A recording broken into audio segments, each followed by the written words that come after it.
எல்லோருக்கும் வணக்கம் நண்பர்களே. இன்னைக்கு மார்க்கெட் ராக்கெட் மாதிரி மேலே போகும் அப்படின்னு எதிர்பார்த்தது நடக்கல. ஏன் இன்னைக்கு நம்மளுடைய மார்க்கெட் பெருசாக கேப் டவுன் ஆகலை, பெருசாக கேப் அப்பும் ஆகலை, ரொம்ப நார்மல் மார்க்கெட்டாக ஓப்பன் ஆயிடுச்சு அப்படின்னா ரெண்டே காரணங்கள் தான். ஒன்று, இந்த அமெரிக்கா என்ன பண்ணியிருக்காங்க, ஈரானுடைய கப்பல் மேலே ஃபயர் பண்ணி அதை சீஸ் பண்ணிட்டாங்க. ஸோ இது ஒரு நெகட்டிவ் நியூஸ். ஆனால் இன்னொரு பக்கம் அதே அமெரிக்கா என்ன சொல்கிறாங்க, பாகிஸ்தானுக்கு எங்களுடைய அதிகாரிகள் போவாங்க பேச்சுவார்த்தைக்கு அப்படின்னு சொல்லியிருக்காங்க. அது ஒரு பாசிட்டிவ் நியூஸ். டேய், உங்களையெல்லாம் வச்சுக்கிட்டு ஒரு ஆணியோட பிடுங்க முடியாதுரா அப்படின்ற மாதிரி பாசிட்டிவ் செய்தியும் கொடுத்துவிட்டு நெகட்டிவ் செய்தியும் கொடுத்துட்டா அப்புறம் என்னமோ சொல்லுவாங்களே, பால் பொங்கும் பச்சை தண்ணி எப்படியா பொங்கும். ஸோ உங்களில் பல பேர் இன்றைக்கி ஒரு 500 பாயிண்ட் மேலே எதிர்பார்த்துருப்பீங்க, இன்னொரு ரவுண்டு லாபத்தை புக் பண்ணிடலான்னு பார்த்துருப்பீங்க. நீங்கள் எதிர்பார்த்தது அந்த சைடு நடக்கலை. இன்னும் சில பேர் கீழே பெருசாக இறங்கிரும், மறுபடி போய் திருப்பி வாங்கிக்கலாம், மறுபடியும் ஆப்பர்ச்சுனிட்டி கிடைக்காதோ அப்படின்னு உங்களை நிறைய பேர் நினச்சிருப்பீங்க. அதுவும் நடக்கலை. ஏன் நடக்கலை அப்படின்றதுக்கு என்ன 2 காரணங்கள்னா, இந்த 2 தான் காரணங்கள். நண்பர்களே, உங்களுக்கு தெரியாததில்லை, நம்மளுடைய நாட்டில் புது டெக்னாலஜி எதுவுமே இல்லை.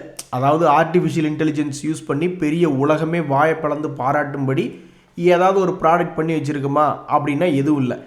இருக்கிற செக்டர்களையே தான் அதிகமான ஆர்டர் புக்கு வச்சுக்கிட்டு நம்ம க்ரோத் செக்டராக காமிச்சுக்கிறோம். ஒரு உதாரணத்துக்கு டிஃபென்ஸில், செமிகண்டக்டர்ஸில், டிஃபென்ஸ்லையாவது டிஃபென்ஸ் தயாரிக்கக்கூடிய பங்குகள் நம்மளுடைய ஸ்டாக் மார்க்கெட்டில் இருக்குது. அதை வாங்கி விற்று லாபம் பண்ணக்கூடிய வாய்ப்பு என்பது டிஃபென்ஸ் செக்டரை பொறுத்த வரைக்கும் இருக்குது. ஆனால் செமிகண்டக்டரில் பெரிய ஆளுங்க டாடா குரூப்பெல்லாம் பெரிய அளவில் செமிகண்டக்டர் ஃபேக்ட்ரி ஆரம்பித்தாலும் அதுக்குண்டான நேரடியான பங்கு என்பது நம்மகிட்ட இல்லை. இப்போ நம்மளால் எலக்ட்ரானிக்ஸ் மேனுஃபேக்சரிங்கில் ஐஃபோன் எக்ஸ்போர்ட்லாம் பெரிய லெவலில் பண்ணிக்கிட்டு இருக்காங்க. ஆனால் அது ஒன்றும் புதுசாக கண்டுபிடிக்கப்பட்ட ப்ராடக்ட் கிடையாது. ஏற்கனவே இருக்கக்கூடிய ப்ராடக்ட்டுகளுக்கு ஆர்டர் புக்கு அதிகமாக வச்சுக்கிட்டு அதை எக்ஸ்போர்ட் பண்ணிக்கிட்டு இருக்காங்க. ஸோ அது க்ரோத் செக்டர் தான். ஆனால் செக்டர் க்ரோத்து, ஆனால் அது ஒரு புதுசாக கண்டுபிடிக்கப்பட்ட செக்டர் கிடையாது. அதே மாதிரி கீழே விழுந்தாலும் திரும்ப எந்திரிக்கக்கூடிய சக்தி கொண்ட இன்னொரு செக்டர் என்னன்னா இந்த பவர் செக்டர், அதன் பின்பு ஆட்டோ செக்டர். இந்த முன்னணி க்ரோத் செக்டர்களை தவிர்த்து ஒரே ஒரு செக்டர் ஒளிஞ்சு நின்று ஆடிக்கிட்டே இருக்கான். அது யார் அப்படின்னு பார்த்தீங்கன்னா நம்மளுடைய பேங்கிங் அண்ட் ஃபைனான்ஸ் தான். அப்பேற்பட்ட மிகப்பெரிய பேங்கிங் செக்டரில் மிகப்பெரிய கம்பெனி தான் இந்த HDFC பேங்க். அதனுடைய ரிசல்ட்ஸ் ரொம்ப சுமாராக வந்தாலும் ரேலி இல்லை, பெருசாக மார்க்கெட்டில் ரேலி இல்லை, தலை மேலே தூக்கி வச்சு இந்த ரிசல்ட்டை மார்க்கெட் கொண்டாடலை. ஆனால் அப்படி இருந்து எப்படித்தான் இவன் சமாளித்து நிற்கிறான்னு தெரில. HDFC பேங்க் இன்றைய தேதியில் ரிசல்ட்டினுடைய இம்பேக்ட்டுக்கு அப்புறம் வெறும் 0.5% தான் இறங்கியிருக்கு. இப்பேற்பட்ட சர்ப்ரைஸை கொடுத்துருக்கக்கூடிய பேங்கிங் செக்டரில் இன்னும் சில பேங்க்குகள் கீழே இறங்கிட்டு பெருசாக மேலே ஏறாமல் இருக்கக்கூடிய சில பேங்க்குகளை தான் இப்போ நம்ம பார்க்க போகிறோம். ஸோ முதல் பேங்க் இந்த HDFC பேங்க்கே தான். அதுவும் பெரிய வால்யூம் என்பது இந்த லெவலில் நடந்திருக்கு. ஸோ இதை பெருசாக விற்று விட்டுருக்காங்க அல்லது வாங்கியிருக்காங்க, ரெண்டுமே நடந்திருக்கு. இதில் யார் நினச்சது கரெக்டு, மேலே போகும் நினச்சி வாங்கியிருக்கிறவங்க கரெக்டாக அல்லது இன்னும் கீழே போயிரு நினச்சி விற்றுட்ருக்கிறவங்க கரெக்டான்னு தெரில. ஆக மொத்தம் நம்மளுடைய சந்தையில் அதிகமான வால்யூம் என்பது சமீபத்தில் இல்லாத அளவுக்கு இந்த HDFC பேங்க்கில் இப்போ நடந்திருக்கு.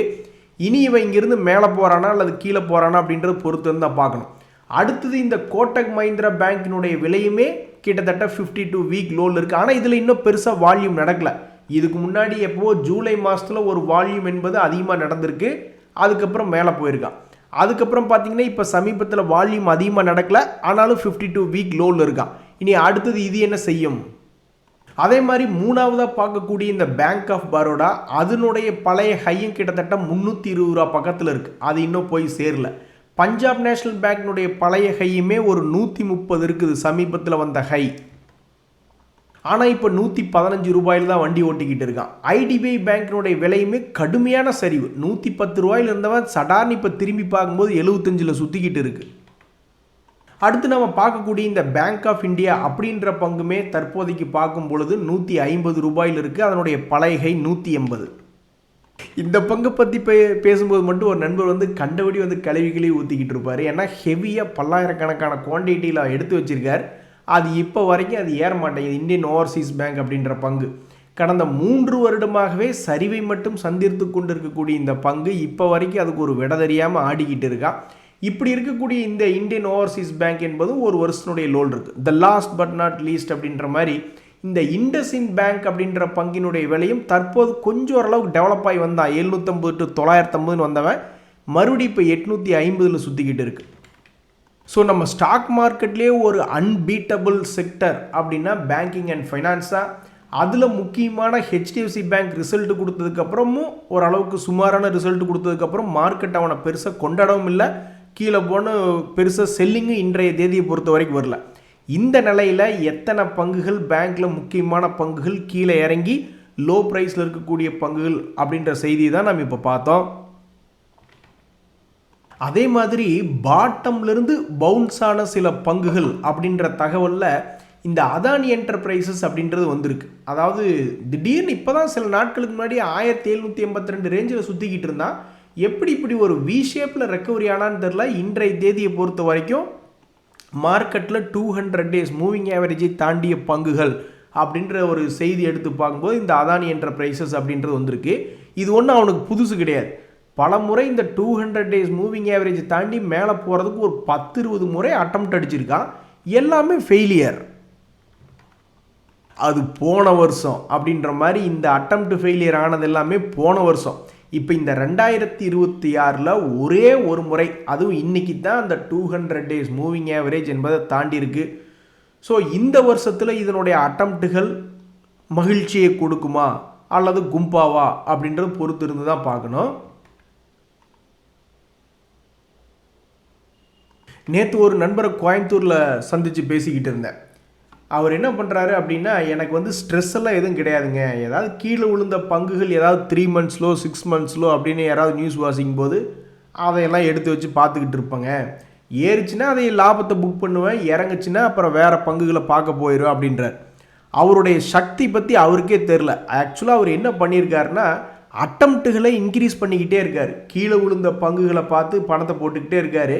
என்னைக்காவது ஒரு நாள் மேலே வரும்பொழுது லாபத்தை புக் பண்ணிடுறாரு, அது ஓகே. பட் கீழே போய்கிட்டே இருந்தாலும் ஹோல்டு பண்ணிக்கிட்டே இருந்துட்டு வேறு பங்குகளையும் முதலீடு பண்ணுறாரு. ஸோ அவருடைய சக்தி என்னென்னா, தொடர்ந்து முதலீடு பண்ணக்கூடிய சக்தி அவர்கிட்ட இருக்குது. கோயம்புத்தூரில் இருக்கிறவங்களாம் கொஞ்சம் டப்பு பார்ட்டி தான் போல், ஆனால் அவர் தொழில் பண்ணிக்கிட்டு இருக்காரு. ஸோ இந்த சமயத்தில் ஜாப்பு வேலைக்கு போயிட்டு இருக்கிறவங்க வந்து ட்ரேடிங் பண்ணும்பொழுது ஸ்ட்ரெஸ் இல்லாமல் இருக்கணும். அவங்க பாட்டுக்கு வந்து மல்டி டாஸ்கிங் பண்ணுறேன் அப்படின்னு சொல்லிட்டு வேலையும் பார்த்துட்டு இந்த மாதிரி ட்ரேடிங்லேயும் ட்ரேட் பண்ணிக்கிட்டு ஸ்டாக் மார்க்கெட்டில் ட்ரேட் பண்ணும்பொழுது மல்டி டாஸ்க் பண்ணலாம் அப்படின்னு நினச்சிக்கிட்டு எங்கேயாவது மல்டி லாஸ் ஆகிடக்கூடாது. வேலையிலையும் பிரச்சனை வந்து ஸ்டாக் மார்க்கெட்லேயும் பிரச்சனை வந்துடக்கூடாது. ஸோ நேற்று அந்த நண்பனுடைய ஒரு வெற்றியை பார்க்கும் பொழுது தொடர்ந்து மார்க்கெட்டில் இருக்கிறது மட்டும் இல்லை, வெயிட் பண்ணக்கூடிய கெப்பாசிட்டி பேஷன்ஸ் மட்டும் முக்கியம் இல்லை, தொடர்ந்து பணம் போடக்கூடிய திறமையும் தேவைப்படுது நம்ம மார்க்கெட்டுக்கு. இதுக்கு இந்த உதாரணத்தை பாருங்கள். இந்த அஸ்ட்ரா மைக்ரோவேவ் அப்படின்ற ஒரு கம்பெனி வந்து யார் அதிகமாக ஹோல்டு பண்ணிக்கிட்டு இருக்காங்கன்னா, நம்மளுடைய பப்ளிக் தான் அதிகமாக ஹோல்டு பண்ணுறாங்க, ஆல்மோஸ்ட் 70%. ஸோ அந்த பங்கு வந்து யாராவது ஒரு முறை பணத்தை போட்டுட்டு விட்டுருந்தாங்கன்னு வச்சுக்கிங்களேன், இப்போ ஒரு வருஷம் கழித்து வாங்கின விலை கிட்ட தான் வந்துட்டுருக்கு. பட் இருந்தாலும் இறங்கும் பொழுது ஏதாவது ஒரு தடவை இன்னொரு அட்டம்ப்ட் எடுத்து பார்ப்போம் அப்படின்ற மாதிரி யாராவது எடுத்திருந்தாங்கன்னா இன்றைக்கி அதனுடைய ஆவரேஜ் ப்ரைஸ் என்பது ப்ளஸுக்கு வந்திருக்கும். ஸோ இதுதான் ஒவ்வொரு லோன்லேயும் பணம் போட்டு ஜெயிச்சு வரக்கூடிய வித்தை என்பது. அதே மாதிரி தான் இந்த பிர்லா சாஃப்ட் சில பங்குகள் பார்த்திங்களா, இவன்லாம் நம்மளை மேலே வந்து டக்கு டக்குன்னு காப்பாற்றிருக்கேன் இந்த அஸ்ட்ரா மைக்ரோவேவ் என்பது. ஆனால் இந்த பிர்லா சாஃப்ட் அப்படின்றத நம்ம எடுத்து பார்க்கும் பொழுது இவனுக்கெல்லாம் வந்து நமக்கு ஒரு 10 லாரி வேணும் போல், பணம் வேணும் போல், அதை வச்சு தான் நம்ம ஜெயிச்சு வர முடியும் அப்படின்ற நிலைமை. ஆமாங்க, இங்கே பாருங்கள், 840 ரூபாய்க்கு யாராவது ஒருத்தர் வாங்கி லாக் ஆகியிருந்தா பணத்தை மறுபடியும் ஒவ்வொரு சப்போர்ட்லேயும் போடுற மாதிரி இருந்தாலுமே அது இப்போ வரைக்கும் வந்து காப்பாற்றி விடல. மிஞ்சி போனால் இது ஒரு அட்டம்ப்ட்டு, இது ஒரு அட்டம்ப்ட்டு, 2 அட்டம்ப்ட்டு தான் காப்பாற்றி விட்டுருக்கான். மற்றபடி 1, 2 மற்றும் இப்போ சமீபத்தில் வந்து இறங்கியிருக்கக்கூடிய இறக்கம் 3, இந்த 3 அட்டம்ப்ட்டுமே இன்னும் லாக் ஆகி தான் உட்காந்துருக்கும். ஸோ நம்மளுடைய ஸ்டாக் மார்க்கெட்டில் ஸ்ட்ரெஸ் இல்லாமல் பணம் பண்ணணும் அப்படின்னா நம்மளுக்கு தொடர்ந்து பணம் போடக்கூடிய கெப்பாசிட்டி என்பது இருக்கணும்.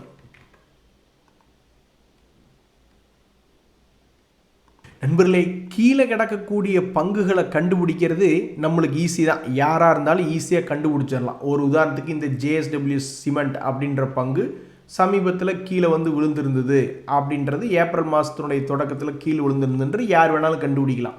அதே மாதிரி தான் இந்த எஸ்பிஎஃப்சி ஃபினான்ஸ் என்பது அதுவும் சமீபத்தில் ஏப்ரல் மாதத்தில் ஒரு நல்ல லோ அப்படின்றது பல பேர் கண்டுபிடிச்சிருப்பாங்க. இது கண்டுபிடிக்கிறது ஈஸி,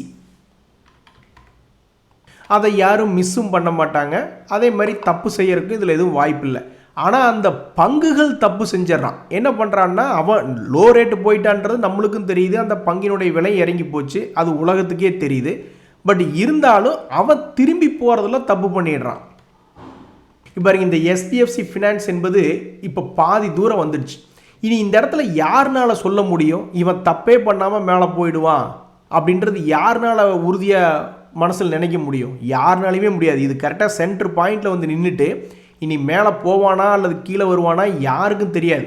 ஆனால் இந்த லோ ரேட்டில் எடுத்தவங்களுக்கு இது வந்து ஒரு பார்ஷியல் ப்ராஃபிட் புக்கிங் பாயிண்ட் அல்லது ட்ரெயிலிங் ஸ்டாப் லாஸ் போட்டு இன்னும் கொஞ்சம் இது மேலே போவானா அப்படின்னு பார்த்து கொண்டு இருக்க வேண்டிய நேரம் தான் இது. ஸோ இந்த பிரச்சனைக்கு ஒரே தீர்வு என்னென்னா, இந்த மியூச்சுவல் ஃபண்டுகள் அல்லது போர்ட்ஃபோலியோ மேனேஜர்ஸ் யூஸ் பண்ணக்கூடிய போர்ட்ஃபோலியோ மேனேஜ்மெண்ட் சர்வீஸ் அவங்களால மட்டும்தான் இப்படி நம்மளுக்கு பெரும்பான்மையாக முழு லாபத்தையும் பிடிச்சி கொடுக்க முடியும். இன்றைய தகவல் அனைத்து உங்களுக்கு உதவியாக இருந்தால் எனக்கு மகிழ்ச்சியாக. ரொம்ப நன்றி, வணக்கம்.